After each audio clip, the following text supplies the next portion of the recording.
Sonia, entonces Jane y Rebeca, les paso la palabra para que en los siguientes 20 minutos puedan ustedes presentarnos la visión general del programa y hacemos un ejercicio con el House Space de 5 minutos adicionales para poder retroalimentar su presentación desde la perspectiva de la comunidad andina.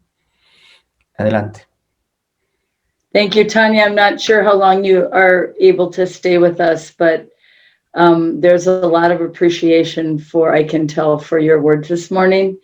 And I'm sure that they'll carry throughout the week and a half, 8 days, 9 days together for this meeting. So you're always welcome back if you want to come to any. We got some days coming up here. So thank you so much.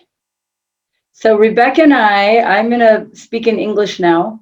And Rebecca and I are going to share some program updates with you all. And I believe, Rebecca, you are doing the PowerPoint. Is that true? Are you advancing it? Yeah, I will advance it as you speak and let me know. Okay, that sounds good. So anyway, it's good to be back with you all. Last year, this meeting was one of the first full virtual meetings that we had in the community across the Collaborative Crop Research Program. So you've already seen some innovations, but as always, the Andes are trendsetters across the program. So we're excited to be back here again today. And if we think back over the year, so much has continued to happen locally, nationally, regionally, and globally. Really challenging things continued with the pandemic is still continuing. There's some places are opening up, vaccines are starting to get out, but there's a lot more to do about equity access to vaccines. We've had a lot of natural disasters, droughts, floods, fires. In the people space, we've seen deepening and polarizing political divides, protests, uprisings, shrinking political space, touching all of the countries that we're in different ways. And so, all of this has called all of us as individuals, as organizations, as countries to respond in new ways to how we live our lives every day, how we vision how the world might look. While there are many challenges, we can see signs of hope. At local levels, there's a lot of signs of hope that people see, national, regional, and globally. And a lot of the voices right now in the area of work that we're in agriculture and food systems, are calling more loudly, the doors opening up more widely for a regenerative and a resilient food system that's going to be able to grow food on a planet with lots of dramatic climate change, but also mitigate the greenhouse gases that are contributing to it, and also local people having more control, and also various ways that people see the world being honored and valued, as Tanya said. So I really look at this community of practice. I look across the other two communities of practice in the CCRP, and I look across the program as we're really being called right now to share what we each do and what we know to move us towards that food system. And there's never been a moment like now, and I know that across the program and deep within the COP, there's a lot of wisdom that will help get us to that resilient, regenerative food system. So, Rebecca, you can go to the next slide. The plan today is to start with a brief context and program update, review some program priorities that connect to the Andes work, and then we'll move into a discussion about agroecological transitions, which is one of our key strategic learning questions and a program priority also. Next slide. So as noted in the opening, the challenges continue. I think we can add a lot. This was a slide I believe we used last year, and it's still here with us, although, you know, we're getting smarter about being able to address COVID in the pandemic. And we know that there's equity issues involved, as I said. But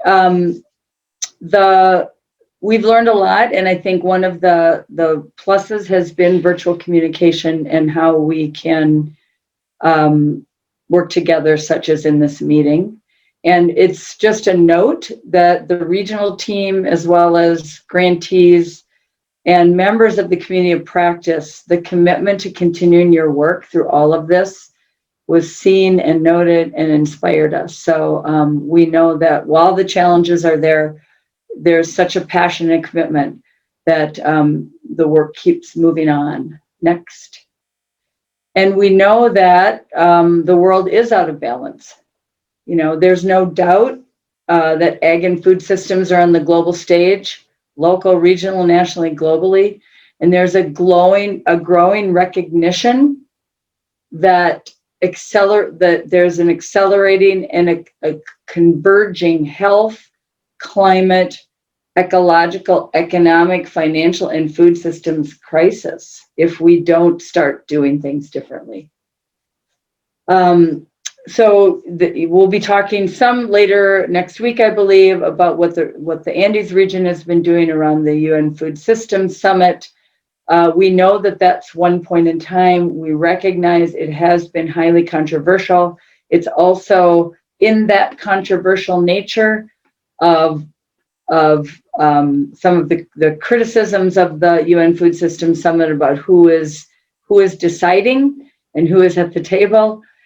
There has been a lot of galvanizing of a vision for a food system that will be regenerative, resilient, and let people have a say in what it looks like. So many reports come out. We have a WhatsApp group for the CCRP, and I bet that we have, 2 or 3 or 4 new research papers or policy papers coming out each week that are pointing to the role that more ecologically centered and farmer-centered food systems can play, that agroecology can play. And not only in this year of global UN summits, we have the UN Food Systems Summit, we have the COP in Glasgow, and we have the Convention on Biological Diversity. All of them are calling for agroecology as a key solution to some of the challenges facing the planet. So next slide. While the world is in transition, and McKnight now is very, very excited to have Tanya be at the lead. And I think what's really important to also point out here is our mission statement. And I hope you sort of carry it with you throughout the week, remembering that we're seeking to advance a more just, a more creative, and abundant future for people on the planet. And the work that you all do in the Andes COP inspires me in each of those ways. So I'm really excited to see how that work has advanced throughout the past year. Next slide. It's also your transition in the program. We have a lot of transition going on. A very big transition is that you all know of is at the end of this month. Rebecca, my fearless co-director, and we've been working together since I started, and she's been associated with CCRP a lot longer, is going to be moving into conducting research in an area that is very forward-thinking and a deep passion of Rebecca's, and a part of our program innovation strategy around circular economy of organic matter. And I'm sure you'll hear more about that throughout the week, if not shortly. And so with that, we also are very, very excited to welcome Paul Roger, a new senior program officer who will be part of the McKnight staff and take the lead on the biophysical side of our research. So Paul, I would like to invite you to say hello and maybe a couple words here. Hi, everybody.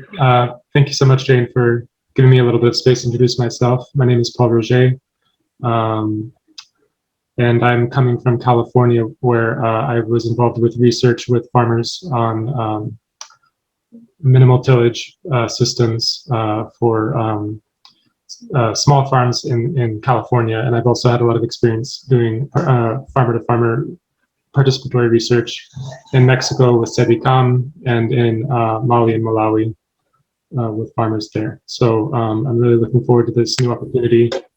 And I'm mostly here to listen and learn for this session. So I'm not going to translate because I don't want to take too much time, but thank you. And I just want to note that this is Paul's very first day.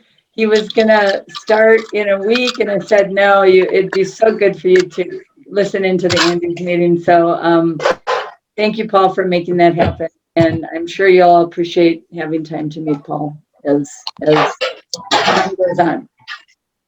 And so we also will continue with the program officer, Megan, and then many of you know Walter Abrego, who was our program grants administrator. He left to pursue another job in.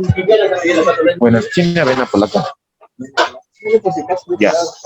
Buenas, eso de ¿tiene injertos? Say, yes, we Diego, perhaps. I think Diego. Yes, sorry. Ya. Diego Bueno, deme dos manos. already did, sorry. Okay, thank you. Anyway, so Walter departed, and we now are welcoming Joel, who will be starting at the end of July, and you'll hear more about that as well. So lots of transition in the program and looking at how do we also respond to this moment in time. Next slide, Rebecca.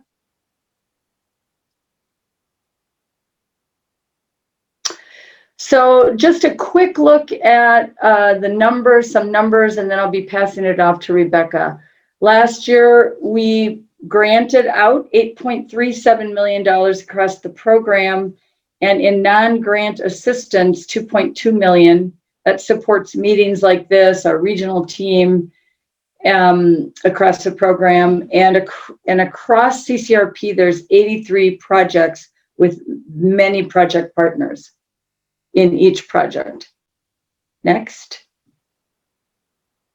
And also, Tanya had mentioned our commitment to gender as well as other equity issues. This is just a look at the number of students that we supported in, and also next generation leadership.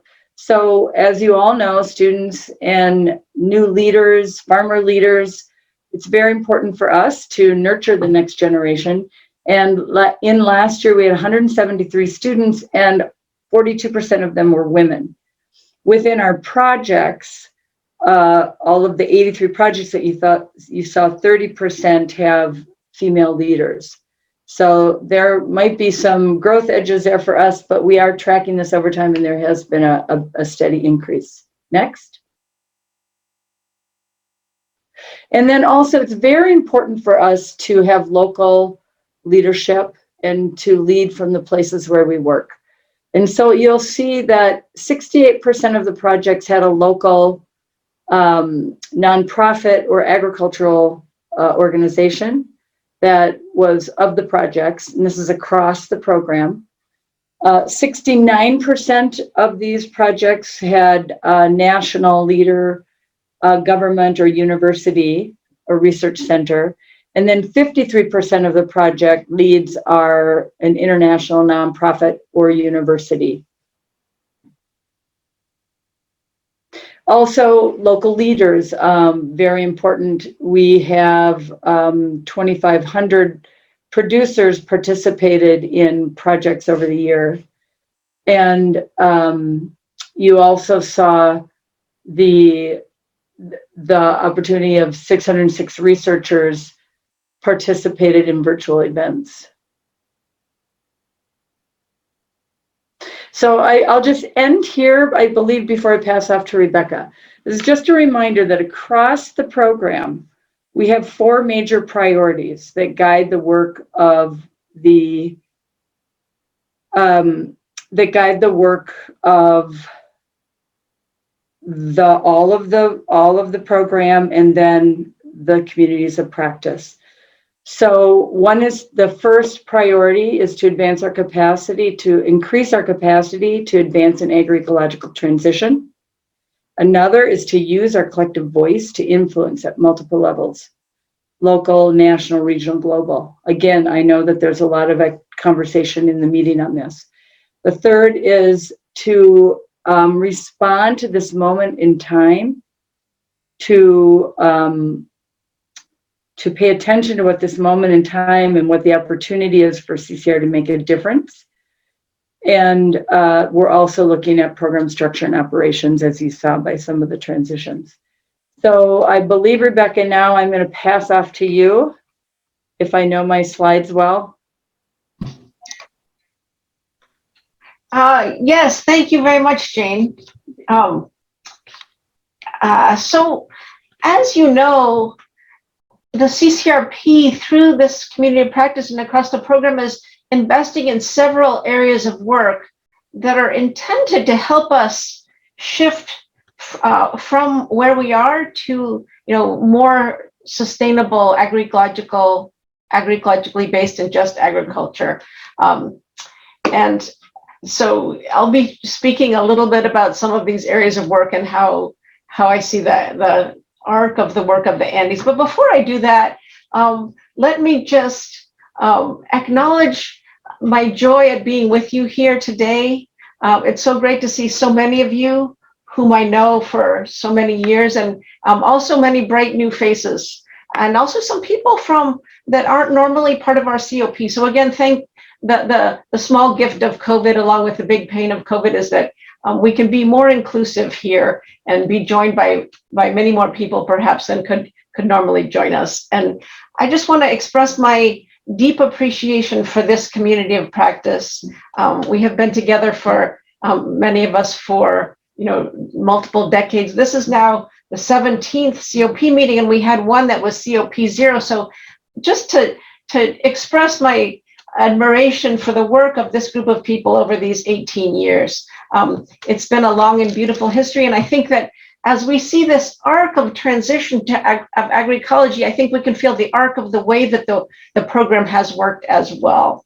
So I'll continue to comment on some of these things as I go along through these few words. So just to say that I'll just mention very briefly some of these agrobiodiversity and soil health work, not trying to be very deep, but also just to acknowledge that the Andes group has made very strong and interesting contributions in each of these areas, and has really led, I think, the program in some of these institutional change and food systems work, and has always been very profoundly involved in work with farmers as well.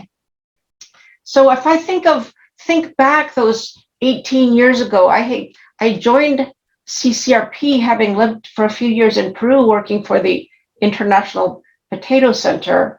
And so the Andes region was very dear to my heart and very near to me. At the same time, I felt when we started this work with CCRP joining the region that I learned so much more than I had known being in the area myself. I think this so much beautiful work on Andean biodiversity is really at the core of what the COP does, understanding the depth of the cultural meaning of these crops and the cultural meaning of the work that we do across the board. I think it relates to the work of not only equity, but also, and not only health and climate of McKnight's themes that Tanya mentioned, but also the issue of arts. Maria Skura, one of our founding and dedicated members, has called Andean agriculture sort of a performance art. And I see it that way. It's both got that cultural and the productive angle. For me, maybe a new understanding is coming from the Andes is this idea of working across territories, this urban, rural, and peri-urban mix that's become very important in my thinking as well. And thinking about the soils, I know that you have done, as others have across CCRP, a lot of work on soil health. And So it's nice to see the soil toolkit being worked by projects. I feel that there's significant progress across the program in soil health work. And sort of, for me, the new idea in my mind is the way that ecological sanitation can help link urban and rural spaces. So I think the Andes has explored how you can have ecological markets that connect rural people and urban people. And I'm thinking how nutrients can flow back to rural soils, for example. More on that in a minute. Here's an innovative piece of equipment that can help people to see soil health more clearly using the reflectance properties of those soils. Another major question that we have faced as a program is how can we bring these pieces of work that we do across the program in different projects? Each of you has a particular individual contribution as well as a project contribution. How does it come together? And I think we've always been aware that farmers have to bring it all together on their farms and in their territories. And I think this work with RAI, the farmer research networks, we're feeling how farmer research and practice and movement work can work not only across their own research networks, but across networks of networks across the world. Part of that, how CCRP can influence even more broadly. So we're very excited about the Farmer Research Network convening process that has been going on. Many projects have been contributing to this film festival, and we very much look forward to sharing those films and those experiences across the program as this convening process continues and culminates in the final convening. From a network to a network of networks. So really, how do these things come together? Farmer research networks contribute to these transitions, and we're grateful for the contributions of the group at the University of Vermont in supporting these agroecological transitions. We see progress. We see much to be enthusiastic and excited about. We obviously see enormous challenges that are difficult for us. So we're looking for different entry points, different paths. And again, looking forward to hearing from Edmundo with the FAO about how the work of the FAO is helping us to visualize and understand those pathways towards greater sustainability. So again, just to appreciate the great work that each of the individuals on this meeting and each of the project teams and the community of practice as a whole are digging into these and across these thematic groups, really pioneering the way of bringing these together towards agroecological transitions. And I really feel that the work in the territorial investigations, this Paisajes work has been, I think, very pioneering for the program and is greatly appreciated. I also feel in terms of food systems, the work that your teams have done in markets, agroecological markets, is again very pioneering and very making contributions to the CCRP as a whole, and from CCRP outwards and onwards to wider groups of people. So also these different buckets of work that we do, they connect in complicated ways that are really not very adequately represented here, but I see how the community of practice itself is creating a holistic vision that brings these things together. We see how the Farmer Research Networks also contribute to that at the farm and community levels. We're trying to, again, bring our voices to larger networks as well. And as Tanya mentioned, really seeing one of the main things that we need to do is trying to provide better resiliency for climatic difficulties and changes that farmers are facing every day.